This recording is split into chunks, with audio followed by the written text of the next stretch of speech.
To keep everyone safe, there are site rules for this project, which are: keep clear of the railway at all times unless instructed otherwise. Obey all safety signage. Smoke only in designated areas. No verbal abuse or offensive language. Beware of the overhead power at all times. Park in the designated area only. Wear PPE at all times. Only operate tools, machinery or plant that you are trained or licensed to use.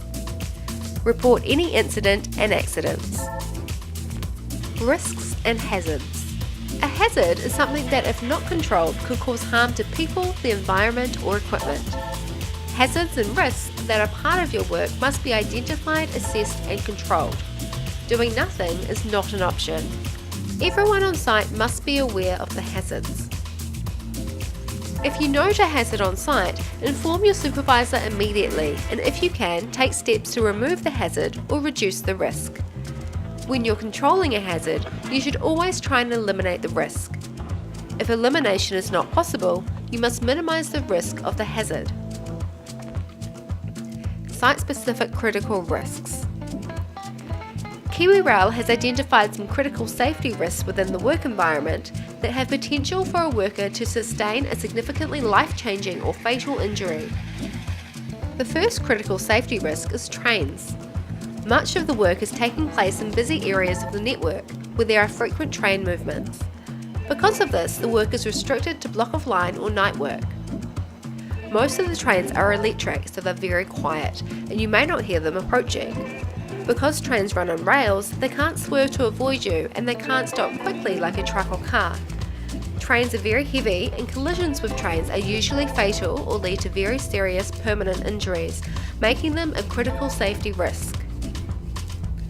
The use of headphones or earphones is prohibited on site as they block the ability to hear trains approaching.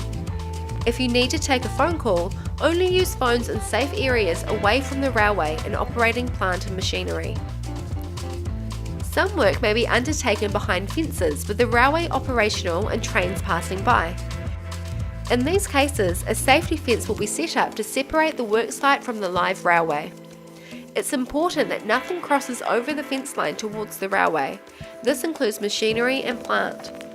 In this area, trains can operate in either direction at any time on the track. During night work and on block-up lines, the train services may be suspended or run at a reduced frequency to enable access to the railway to complete work.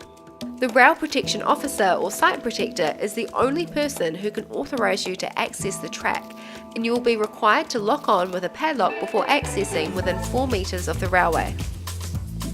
It's not only trains that operate on the railways. High-rail vehicles, track maintenance machines and plant, which are equipment fitted with rail wheels, may also be operating on work sites.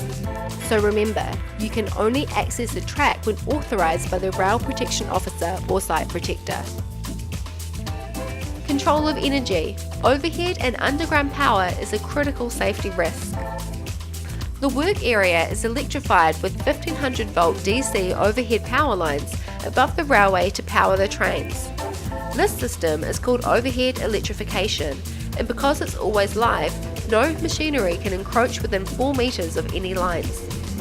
Contacting these overhead lines could result in death through electrocution or very serious burns. You will need KiwiRail electrification awareness training in addition to this induction to work on the site. For some of the work activity on the track or within 4 metres of the overhead lines, the power can be turned off or isolated. A permit is issued by KiwiRail called an EF201 that certifies the power is isolated and lines earthed. No work can be undertaken which might get close to the overhead lines unless there is an EF201 permit in place. Your supervisor will provide you with details of any power isolations in the pre-start briefing.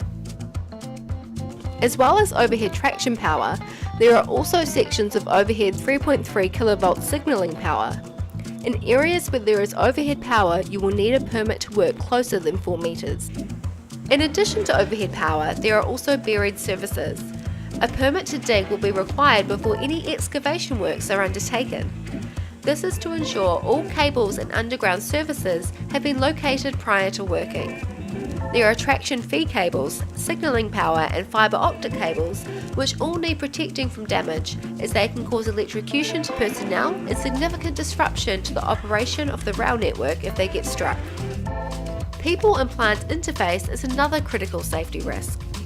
Working areas can be constrictive, especially if there are multiple work activities being undertaken. Because of this, make sure that there are exclusion zones set up around excavators and plant. If you need to enter the swing area of an excavator, get the permission from the operator first. Keep clear of reversing plant and machinery, as the operator may not see you. Use a spotter to aid reversing plant and to keep people clear. Make sure people and plant are kept separated as much as possible. Critical safety risk: use of PPE. Personal protective equipment is the last line of defence from being injured. The minimum PPE or PPC for working on this project is elbow to ankle body cover clothing to be worn on site, a hard hat, preferably white. Avoid red or green colours as they are not permitted on the railway worksite. Eye protection to be worn at all times on the worksite. Consider having clear safety glasses for night work and where there is low light. Orange high visibility clothing with reflective stripes must be worn at all times so that you can be seen. Steel-capped lace-up safety boots. Make sure that these are fully laced to help avoid twisted ankles from uneven surfaces on the worksite. Gloves are to be available at all times and worn when you are working on site. Other PPE may be required depending on the task that you're undertaking. Critical safety risk: fitness for work. KiwiRail has a fitness for work policy. This means that you're expected to arrive at work in a fit and healthy state that does not put you or other workers at risk. KiwiRail is a drug and alcohol-free workplace, which means you must not be affected by drugs and alcohol. There is no storage or consumption of alcohol or drugs on site. Random drug and alcohol testing applies to everyone on this project. Tell your supervisor if you're on medication that may affect your safety or concentration.